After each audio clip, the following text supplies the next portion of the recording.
Welcome to the Learning Pines YouTube. We hope this video helps. In this video, I will show how to fix VW Passat door handle, only ways. Start by gathering tools and a replacement part, then work on the exposed mechanism through the access hole. Remove the inner trim fasteners and peel back the vapor barrier carefully. Disconnect the linkage and electrical plugs, then unbolt the handle and swap in the new unit. Reassemble in reverse order and test the latch before finishing. Gather the right tools and prep the workspace for a smooth repair. Clear a flat area, lay down a towel, and keep screws in a tray so nothing goes missing. Remove the door card fasteners one by one and use the pry tool to release clips without cracking trim.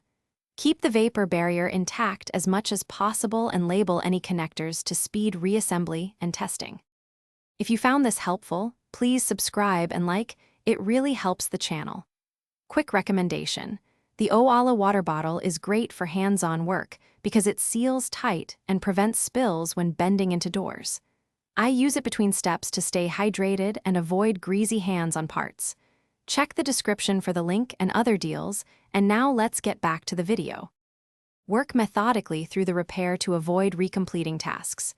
Open the access hole and locate the retaining bolts for the handle, then unfasten with the proper Torx bit. Carefully release the linkage clip and lift the handle assembly free. Install the new handle, reconnect the rod and connector, and cycle the latch to confirm smooth action. Refit the vapor barrier and trim, then test the door from both sides. Thanks for watching. Consider subscribing if we helped you.